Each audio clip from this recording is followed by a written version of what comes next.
दोस्तों, अगर आप 6 स्टैंडर्ड, 7 स्टैंडर्ड, 8 स्टैंडर्ड, 9 स्टैंडर्ड में, तो ये वीडियो स्पेशली आप लोगों के लिए है। स्टार्टिंग में मेरी दो बातें। सबसे पहली बात तो आप डिस्क्रिप्शन में मैंने टेलीग्राम का लिंक दिया हुआ है और वो सभी क्लास का सेपरेट लिंक है, तो अपने टेलीग्राम को ज्वाइन करके रख लो। जो चीजें हमें लगती है वहां चीजें हम भेजते रहते हैं। दूसरी बात गाइस, कमेंट में लिख के मुझे जरूर बताना कि आप कौन सी क्लास में हो। और मैं बताना चाहूंगा 8 स्टैंडर्ड में हो तो भी 6, 7, 8 अगर आपका कोई दोस्त होगा, कोई रिलेटिव होगा तो उन तक ये वीडियो भेज देना।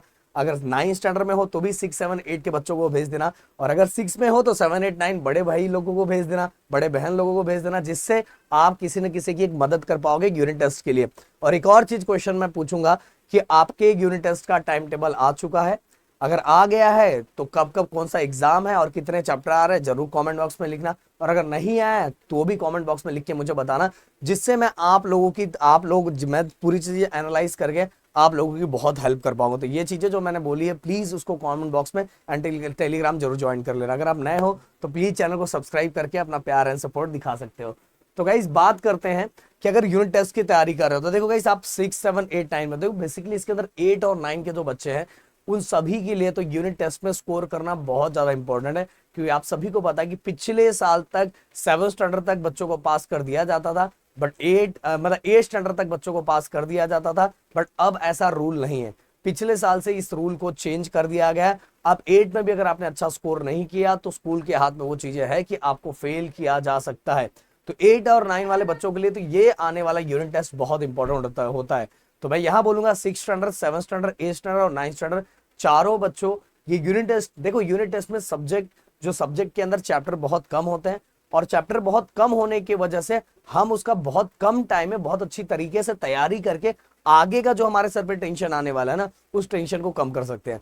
अगर आप टॉपर हो तो सिंपल सी बात है, आपके लिए तो हर यूनिट टेस्ट बहुत इंपॉर्टेंट है और आपको उसी टारगेट, उसी मेहनत से, वही जोश दिखा के अपनी तैयारी फुल फ्लेज में करनी है। ऐसा नहीं कि नहीं अरे सर यूनिट टेस्ट है, अभी देरी है, अभी मैं बाद में कर लूंगा, ऐसा नहीं। ये अगर आपका टारगेट है तो भाई आगे जाके आपको बहुत ज्यादा बुरा फील होगा कि मैंने उस टाइम ये चीजें क्यों अच्छे से नहीं की। देखो गाइस, आपके यूनिट टेस्ट का सबसे पहले आपको चैप्टर पता रहना चाहिए कि आपके साइंस के अंदर कितना है, मैथ के अंदर कितना है, हिस्ट्री के अंदर कितना है, ज्योग्राफी के कितना है। ये सभी चीज आपको पता रहना चाहिए। पहला इसका एक डाटा बना लो कि कितने कितने चैप्टर आ रहे हैं। इसके बाद गाइस मैं बताना चाहूंगा कि अगर देखो, बहुत सारे स्कूलों के अंदर ऐसा होता है कि जो पेपर होता है वो स्कूल के अंदर ही बनता है।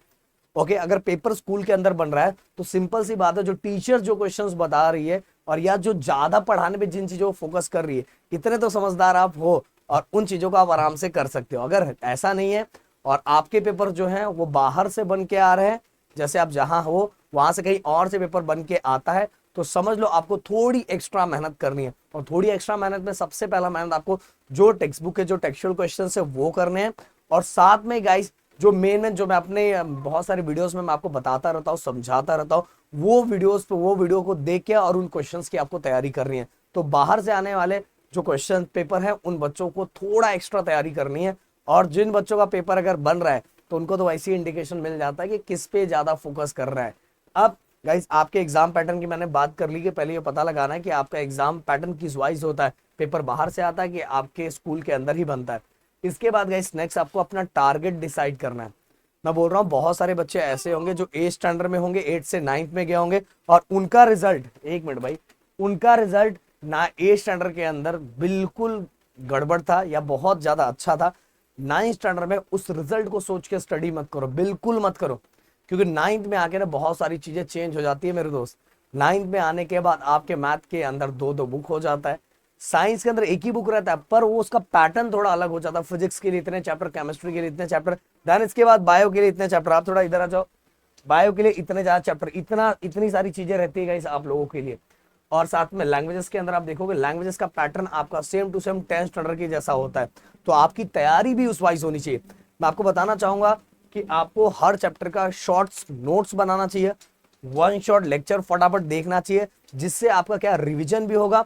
और अगर आप 9th में, 8th में, 7th में, आपके लिए वन शॉट लेक्चर्स बहुत ज्यादा, मतलब उससे ज्यादा करने की जरूरत ही नहीं है, उसमें आपका काम हो जाएगा। और उसके अंदर कितने फॉर्मूले हैं, अगर आप साइंस की बात करो, अगर 9th में हो, 8th में हो, तो कितने फॉर्मूले हैं, कितने सारे डेफिनेशंस है, उन डेफिनेशंस के अंदर मेन पॉइंट क्या है, ऐसा एक 1 पेज नोट्स बनाना है।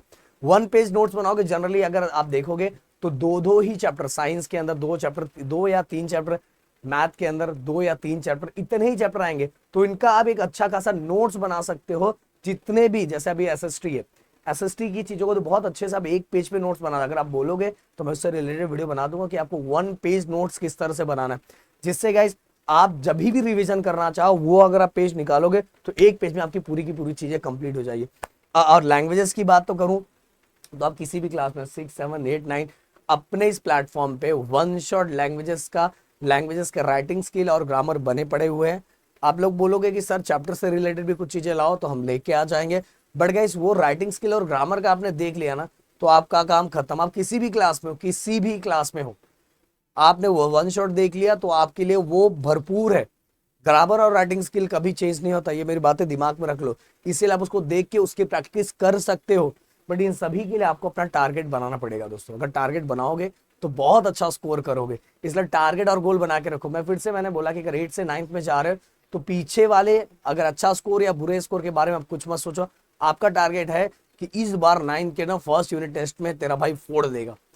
टीचर जब मेरा मार्क्स देगी, टीचर सोचेगा अरे यार इसने तो चीटिंग किया है, ऐसा कुछ स्कोर निकाला कि घर वाले भरोसा नहीं करेंगे। ऐसा कुछ करके दिखाना है और यूनिट टेस्ट में वो चीजें आप करके दिखा सकते हो। तो शायद मेरी बात समझ में आ गई। मिलते हैं नेक्स्ट वीडियो में। Thank you so much guys. जय हिंद एंड जय महाराष्ट्र दोस्तों।